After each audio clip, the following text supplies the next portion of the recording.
Salutations, friends. Hello, hello, hello. I'm back again with part two.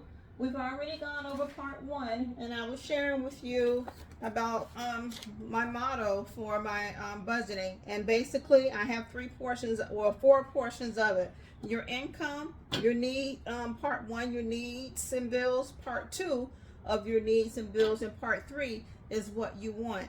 And then I'm just going to briefly go over how I usually do this. And this is just a sample budgeting tool. So here we are with my sample here. And number one, you should always know all your monthly expenses and when they're due. That will determine how you pay your money. The end of the month check pays for the beginning of the month bills.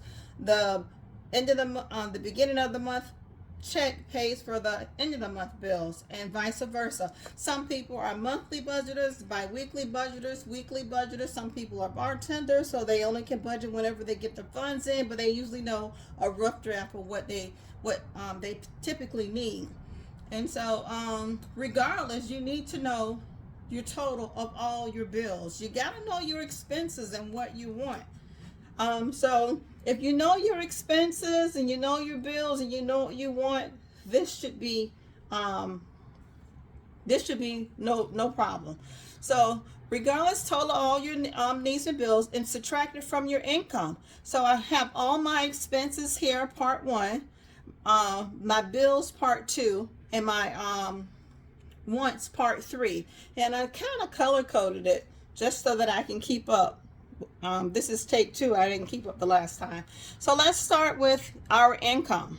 So your income is $3,100. So you have your expenses here. And when I say expenses, this is part one of expenses. That's rent, water, power, car insurance, telephone, cell phone, renter's insurance. These things, I'm going to say 50% of adults who are paying bills are paying these particular bills, and these are the things that you need and you must pay first. The only exception to this right here, I would say, people have child care, and that needs to be paid also. Anything outside of that will probably fall into group two or to group three. These things will always fluctuate. I know my budget is always subject to change, but you're going to do this. This is just some groundwork, and this is just a sample. You can plug in anything in here that you desire to plug into this, to just so that it works for you and your family and your income. Your income may be $2,500, so you may not be able to fund all this. Your income may be $5,000 a month, and you're gonna have to, and these things may increase. Your grocery bill maybe you get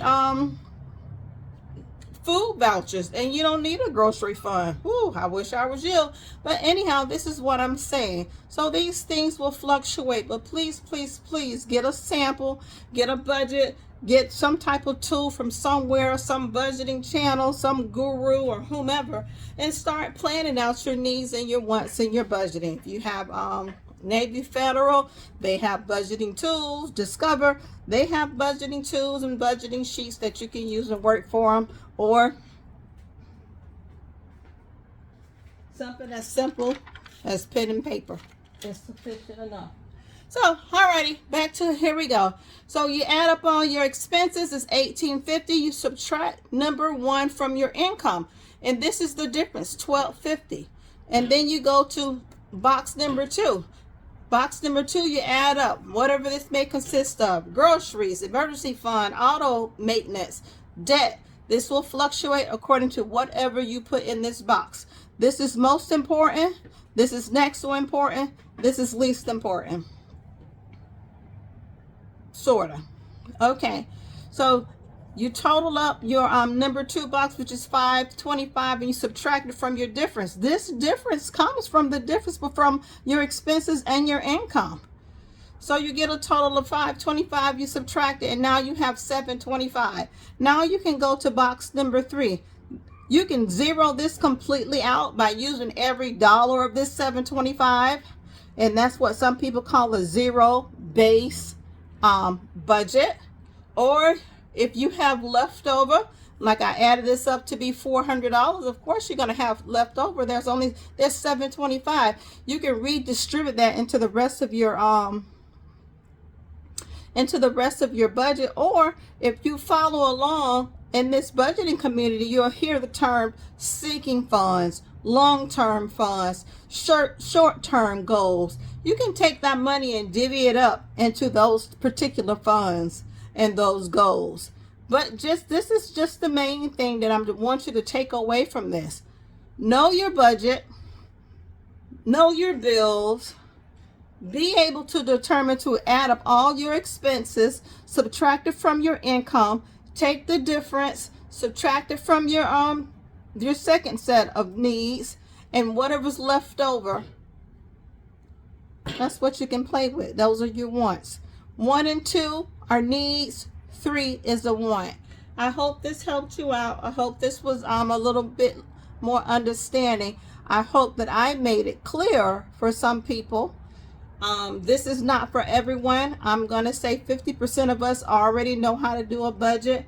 I'm only doing this for my friends that had asked. Those of you who are watching along and following, please add in the comments if you have any questions or concerns, or just watch it and just give me some watch hours. But this is just for my newbies who are trying to figure out where to jump in. It's kind of like double dutch. You got to find your way. You can go to my subscription list on there. There's so many people that I'm subscribed to that have all sorts of budgeting tools.